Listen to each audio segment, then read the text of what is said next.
आज हम बात करेंगे, क्या आईपीएल में महेंद्र सिंह धोनी की विदाई की बेला नजदीक है या उनके जिद की पराकाष्ठा चरम पर है। द स्वतंत्र में नमस्कार स्वीकार कीजिए श्रीधर राव का। एक दौर था जब महेंद्र सिंह धोनी मैदान पर उतरते थे तो विपक्षी टीमों के माथे पर शिकन आ जाती थी। उनकी कप्तानी में भारतीय क्रिकेट टीम ने वो ऊंचाइयां छुई जिसके बारे में सोचना भी किसी के लिए सपने जैसा है। विश्व cup, champions trophy, test cricket में नंबर 1 रैंकिंग। धोनी सिर्फ एक नाम नहीं है, एक ब्रांड है। लेकिन हर सूर्य एक दिन अस्त होता है, हर चढ़ते मौसम की बहार खत्म होती है। सवाल ये नहीं है कि धोनी महान है या नहीं है, सवाल ये है कि क्या धोनी की चमक अब फीकी पड़ रही है, और अगर हां तो वो इस सच्चाई को स्वीकार क्यों नहीं कर रहे हैं। धोनी के करियर के इस मोड़ पर केदारनाथ सिंह की एक कविता देखिए कितनी प्रासंगिक है। जाना हिंदी में एक शब्द है, बहुत ही ठोस, बहुत ही मजबूत, जैसे पत्थर पर रखा पत्थर। जाना बस जाना नहीं होता, जैसे पेड़ का जाना होता है पतझड़ में, जैसे पानी का जाना होता है पोखर से, जैसे एक दिन चिड़ियों का जाना होता है आकाश से बहुत दूर। पर किसी चिड़िया के जाने से कभी सूना नहीं होता आकाश। सवाल यह है कि क्या बदलते वक्त की बेचैनी धोनी को परेशान कर रही है। धोनी के मौजूदा हालात देखकर मुझे एक पुरानी फिल्म पाकीज़ा याद आती है, जिसकी नायिका उम्र के ढलान पर बेचैन होने लगती है। वो मेकअप का सामान बढ़ा देती है, कमसिन लड़कियों जैसी अदाएं दिखाने लगती है, लेकिन अंततः उसका हीरो उसे छोड़कर चला जाता है किसी नई नवेली के पास। कुछ ऐसा ही क्रिकेट के मैदान पर देखने को मिल रहा है। कभी कैप्टन कूल की हर रणनीति सर्वश्रेष्ठ मानी जाती थी, लेकिन अब उनके फैसले सवालों के घेरे में खड़े होने लगे हैं। उनका मौजूदा खेल हमें यही बताता है कि वो अपने चरम को पार कर चुके हैं। आईपीएल में वे अब निचले क्रम के बल्लेबाजों के साथ बल्लेबाजी करने आते हैं, जहां दबाव बिल्कुल ना हो, उन्हें लंबी पारियां बिल्कुल ना खेलना पड़े। ऐसा क्यों है? क्यों अब वो 20 ओवर विकेट कीपिंग के बाद उनके घुटने थक जाते हैं, उनके घुटने जवाब देने लगते हैं। उनकी उम्र उनके खेल पर असर डाल रही है, लेकिन वो इस बात से मुंह मोड़ने को क्यों तैयार नहीं।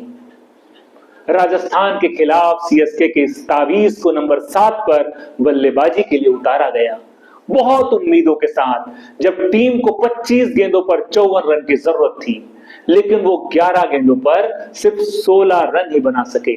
उन्हें राजस्थान रॉयल्स के खिलाफ 6 रन से हार का सामना करना पड़ा। मैच के बाद सीएसके के कोच फ्लेमिंग कहते हैं कि एमएस इसका आकलन करते हैं। उनका शरीर, उनके घुटने पहले जैसे अब नहीं रह गए। वो ठीक से चल रहे हैं, लेकिन अभी भी पोषण संबंधी समस्या है। वो पूरी ताकत से 10 ओवर तक बल्लेबाजी नहीं कर सकते। चलिए, फ्लेमिंग की मजबूरी को समझा जा सकता है, लेकिन उनके साथ खेल चुके सहवाग क्या कहते हैं? अब हम कर ही क्या सकते हैं। भारत के लिए खेलते समय भी वे ऊपरी क्रम में बल्लेबाजी करने के सुझावों पर ध्यान नहीं देते थे।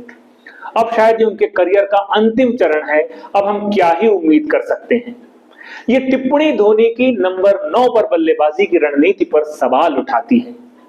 भारत के पूर्व स्पिनर और चेन्नई सुपर किंग्स के लिए एमएस धोनी की कप्तानी में खेल चुके हरभजन सिंह क्या कहते हैं, ये भी जान लीजिए।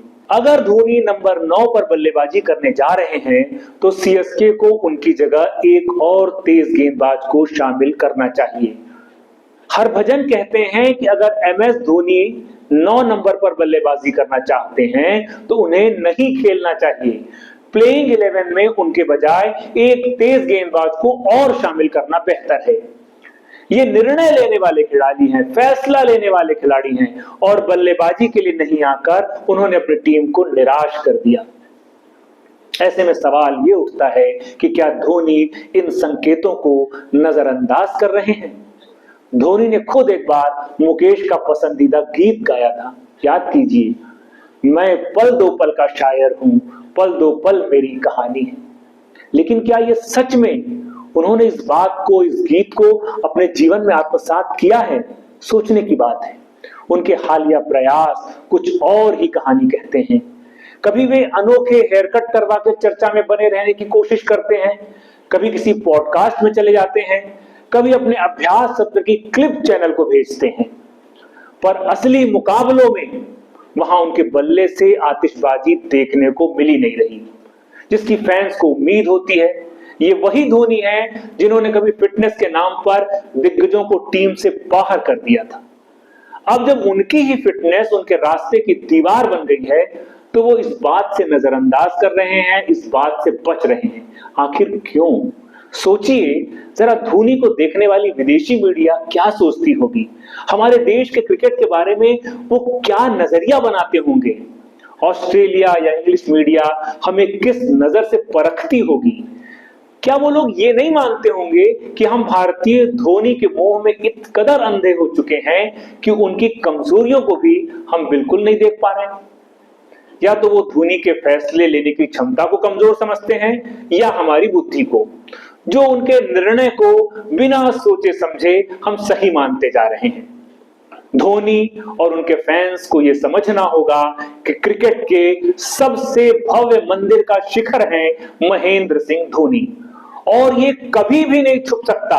धोनी लाख कोशिश कर लें, आईपीएल में भी धोनी को कोई छुपने नहीं देगा, लेकिन वो अपनी सच्चाई को दबा नहीं सकते। मुझे लगता है कि अब वो वक्त आ गया है जब धोनी कोई बड़ा फैसला करे। महान खिलाड़ी अपनी शर्तों पर खेल छोड़ते हैं। सचिन तेंदुलकर के लिए पूरी टेस्ट सीरीज आयोजित की गई थी, जहां वो सम्मान के साथ विदा हुए। सौरव गांगुली को धोनी ने उनके आखिरी मैच में कप्तानी का मौका देकर उन्हें सम्मानित किया।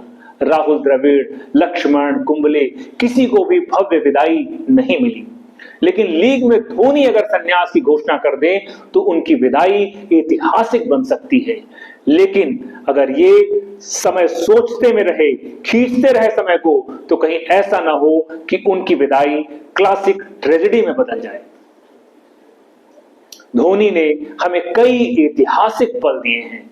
2007 टी20 वर्ल्ड कप की ऐतिहासिक जीत, 2011 का विश्व कप और 2013 की चैंपियंस ट्रॉफी। चेन्नई के साथ 5 आईपीएल की ट्रॉफी। लेकिन आज जब वे अपनी बल्लेबाजी क्रम को नीचे धकेलने को मजबूर हैं, तो ये यकीन करना बेहद मुश्किल होता है कि ये वही धोनी है जो एक समय में नंबर 3 पर आकर मैदान के चारों तरफ तहलका मचाते थे। ये वही धोनी है जो फिनिशर कहलाते थे। फिनिशर शब्द धोनी के लिए गढ़ा गया था। अब वो अपने करियर के फिनिशिंग टच को तय नहीं कर पा रहे हैं। धोनी को समझना होगा कि समय किसी का इंतजार नहीं करता, समय कभी किसी के लिए नहीं रुकता। सहवाग, गंभीर, युवराज, इरफान सब कोई खेल से दूर हो चुके हैं। कोहली और रोहित भी अब करियर की सांझ पर खड़े हैं, लेकिन धोनी अभी भी मैदान पर डटे हैं। ये उनकी महानता भी है और उनकी कमजोरी भी। अब धोनी को यह तय करना होगा कि वो कैसे याद किए जाएं। एक महान खिलाड़ी के रूप में जो सम्मान से विदा हुआ, या एक ऐसे नायक के रूप में जो सही समय पर पर्दा गिराने से चूक गया। कभी कभी मुझे महान कवि नरेश सक्सेना की कविता पानी जैसी लगती है। धोनी की पीड़ा, धोनी का दर्द। नरेश सक्सेना कहते हैं, पानी चला गया पर प्यास बची रही। पानी के जाने से कुछ नहीं बदला। पानी जाता है तो प्यास बढ़ जाती है। जितना ज्यादा पानी गया उतनी बड़ी प्यास है। पानी चला गया पर प्यास बची रही, और प्यास के साथ हम चलने लगे।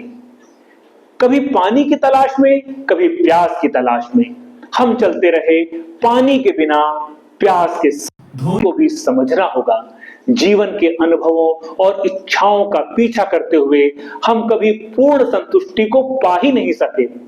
अंततः हमें अपनी प्यास के साथ ही जीना होता है। हम सब धोनी से बेइंतहा प्यार करते हैं, करते रहेंगे।